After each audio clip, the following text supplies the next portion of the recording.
talking about the Flash movie, Phil Lord was on a podcast this week, and he said that they're going to use Barry Allen, and it's going to be, they're hoping to do something different with superhero stuff than we've seen in other movies.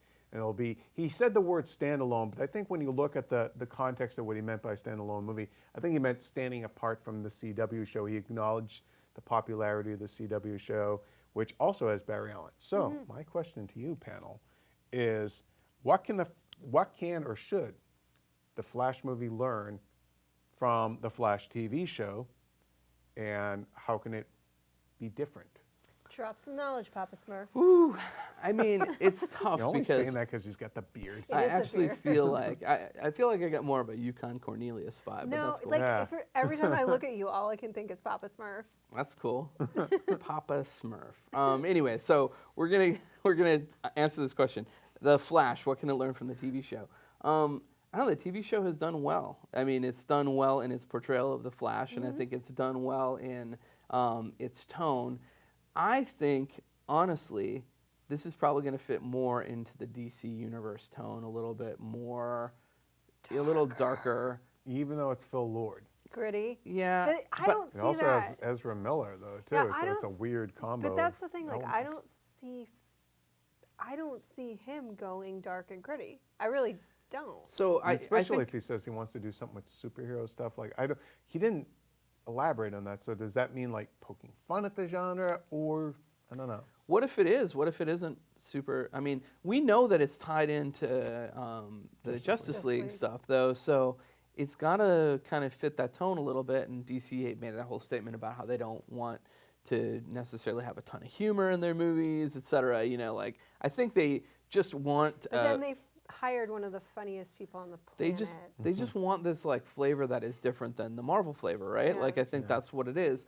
And so it's an interesting challenge, because I think, okay, Flash is a popular show for the CW. Exactly. It doesn't necessarily like, it's not like a popular show. It's not like American Idol or something. It's got a very small audience. Well, on the TV podcast, I watched your guys' segment on channel surfing. You did? Where you explained why the Flash might be a success for CW, but compared not to, be like, for ABC. CBS, or because Right. you guys were talking about Supergirl. I mean, it's like, what is your metric for success, really? You know? Yeah. Well, I mean, and it is very different. They have 10 hours of television a week, and their barometer for what they consider a success is very different than CBS, because CBS has the biggest shows. You're talking 20 million viewers plus a week on their programming. So, like, yeah, Flash is popular for our people, and in a sense, and for the CW it works. But I think that he probably has, and he probably didn't want to say this, but they have a lot more liberty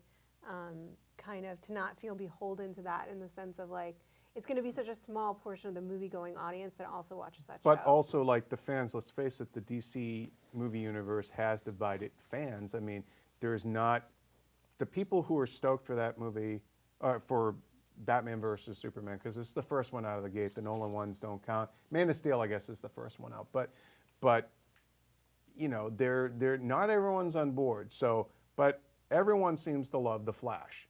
Okay. It's so so what good. can this movie? What do they have to do? What do they have to learn from the success of this show and how it portrayed the Flash to do that? Especially since they're going to also use Barry Allen and Ezra Miller. But I actually think that the Flash, the TV show, is as successful and popular as it is. Look, I love Grant Gustin, and I think he's a great Flash, but really it's so much about the mythology of that world, the support characters. People love Cisco, but frankly, it's got an awesome villain in the Reverse Flash. And I think that's what Arrow was kind of missing this season. Like, the villain was not working. Like, last season, Slade was such a great villain. And you need, I think, in a superhero movie, you need that. Or that balance makes it that much better. Think about some of your favorite ones, like The Dark Knight, right? Yeah. It's an awesome villain. Yeah. You know? Daredevil. Like, it's an awesome villain. Yeah. Like, The Flash, it's a great villain. Very different tone. Question then, should the Flash movie, should they use Reverse Flash or not use him? Because it's a tough... No. I think that's one thing that you should definitely do Don't differently do is that. don't do Reverse Flash, because that's They've going to done it invite all so those well. comparisons. Yeah. And I think also, like I was saying tonally, like the Flash is like kind of more lighthearted, a little bit more full of wonder than some of the stuff that DC has put out movie-wise. I think in order to So differentiate, it's a bit more like, not to muddy the waters, but it's a bit more like tonally like Spider-Man than they should, you know. yeah, for sure. But I don't mean think on you the have to movie get- side. I don't think you have to get totally away from that vibe, but I think just by virtue of the fact that it's going to be in the DCU, Yeah. it will get a little bit out of that vibe, just because it's like it totally has to match up with Justice League and Yeah. Batman versus Superman and stuff like that. So like maybe some of those problems are already solved, but I would say yes, no Reverse Flash. No Reverse Flash, because I think, and I'm not trying to say that every superhero movie that's popular, it's because they have a great villain, because it's not. We've talked about this before, like Marvel's Marvel movies, villains, Yeah. great heroes, not so great with the villains. Yeah. But I'm just saying that I really think that TV show, that it's the ensemble and the inclusion of the really cool story of Barry's history And with the 20-something hours to establish all To this, too, establish all instead of that. 2 And- hours of like basically having to do a ham-fisted Yeah. version of Peter Parker and Norman Osborn, Yeah. essentially that dynamic, the kid and the scientist, but the scientist is Right. the bad guy, yada yada. But It's- one it's- thing you can learn also from what you were saying is embrace that mythology, right? Yeah. Like take that world and like really develop it for the Flash, you know, and then also in the greater scheme of things, they're able to play with some of the bigger heroes that, you know, the Flash TV show doesn't have access to. So Yeah. use that too. The if you're the movie. relationships are like because there's a connection between them. You Yeah. know, there's a connection between Wells and Barry. Yeah.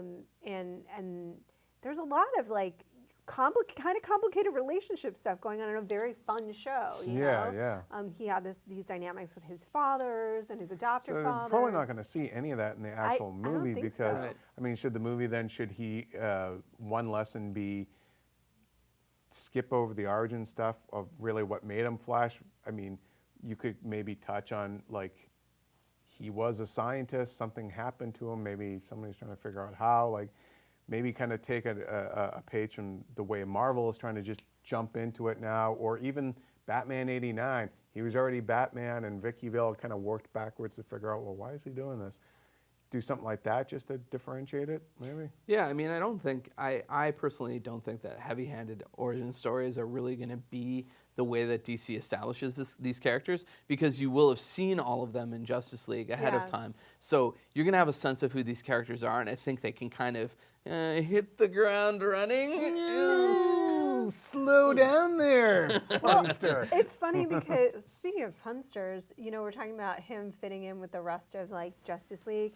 It could be that they're like, well, we could have this one funny guy, the speedy guy that runs around and like makes joke and then runs off, you know, Yeah. like that could, because You I only don't, see him for 5 minutes in the whole Yeah, movie you're because like, he's just at "Bing, work doing one-liner, other outta stuff. Like, here," I got a you job, know? dude. You don't want to bite this too much, but you can kind of take a page out of Quicksilver's Right. book too. He was like In which incarnation? in the In Fox X-Men. movies. Okay, in X-Men. Because he was actually like a sort of welcome character. Like you had mentioned it before, but like his costume was whatever. But like he was a great character once you saw him, and he didn't even have a lot of screen time. Yeah. So you know, somebody like the Flash, they could kind of capitalize on that. That movie still was like Yeah. serious We're in going to have tone. dueling. What is it with the speedster characters of being the Speedsters? ones that have ended up being the dueling ones? We're going to end up having two Flashes probably at the same time. We had two Quicksilvers at the same time.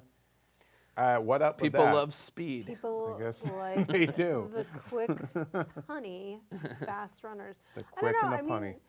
It's hard. I think that the lesson that they can learn from the Flash is don't try and repeat what makes the Flash successful on TV, and just I and don't that's know if what they're he's. going to have to learn that lesson. I'm not trying to be a dick, but like, if you see something that's working with your fan base, isn't the lesson of Hollywood is ape that? Do that thing. Well, and Or maybe in they the case will. of We Grodd. actually don't know, but like I just feel like tonally, it's not going to necessarily No, match. and that team takes things that seem like they have an obvious route, and they Mm-hmm. find a way, And that's maybe- unique. Maybe he does mean standalone. Yeah. Wouldn't that be weird if Yeah. like he actually meant, oh no, we're going to do a We're standalone thing totally and this is going to separate. go in its own total different way. That would so. be interesting.